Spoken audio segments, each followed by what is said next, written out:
بسم اللہ الرحمن الرحیم۔ السلام علیکم میرے عزیز استاد اور طالب علم۔ آج ہماری تقریر کا عنوان ہے آج کا پاکستان ابھرتا پاکستان ہے۔ یہ کیا تھا؟ کس لیے تھا؟ مدعا کیا؟ ماجرا کیا تھا؟ مجھے معلوم ہے یہ جز دو لفظ لا الہ تھا۔ یہ ساری کاوشیں تھیں دین کے ایمان کی خاطر، ہزاروں الفتیں تھیں ایک پاکستان کے خاطر، ہزاروں الفتیں تھیں ایک پاکستان کے خاطر۔ صدر علی وقار ملکیت کا خنجر عوام الناس کے سینے پر دھرا ہے، انصاف امرہ کی دہلیز پر ہاتھ باندھے کھڑا ہے۔ ہر فرد زر کی ہوس میں اندھی دوڑ کا شکار ہے، طاقتور کمزور کو نگل رہا ہے۔ صدر علی وقار لیکن جب دکھی دل آباد ہوتے ہیں تو بہار آتی ہے، جب خزاں میں پتجھڑ ہوتا ہے تو نئی کوپلیں کھلتی ہیں، زندگی سیاہ و سفید دھاگوں سے بندھی رسی ہے۔ ایک برطانوی نے میرے قائد سے سوال کیا کہ پاکستان کب وجود میں آیا؟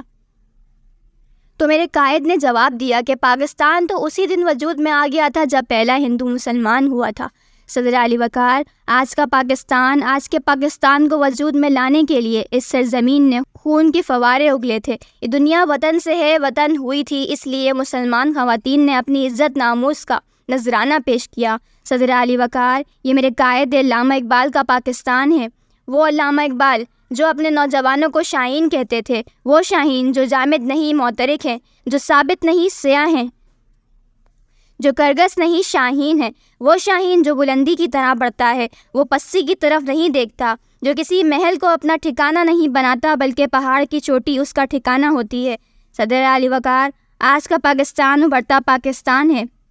میاں چنوں کے دیہاتی علاقے سے تعلق رکھنے والے بہت کم وسائل کے ساتھ ایک عام سے ڈنڈے اور بغیر جم کے 92.97 میٹر کا مقابلہ جیت کر گولڈ میڈل حاصل کر کے پاکستان کا نام روشن کر دیا۔ پاکستان نے 36 سال بعد اولمپکس میں گولڈ میڈل جیت لیا اور یہ ثابت کر دیا کہ آج کا پاکستان ابھرتا پاکستان ہے۔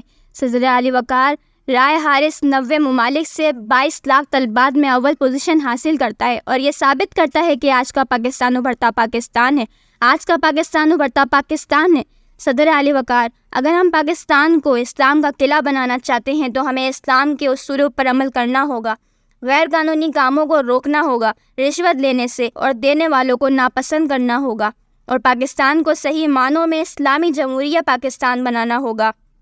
جدھر بھی جانا محبتوں کی ایک محفل اجالا رکھنا ہمارے بس میں تو نہیں، پاور عداوتوں کو سنبھال رکھنا، کہیں ہے سنی، کہیں وہابی، کہیں ہے سندھی، کہیں بلوچی، 1000 ٹکڑوں میں بٹ رہا ہے، میرے وطن کا خیال رکھنا، میرے وطن کا خیال رکھنا۔ پاکستان زندہ باد۔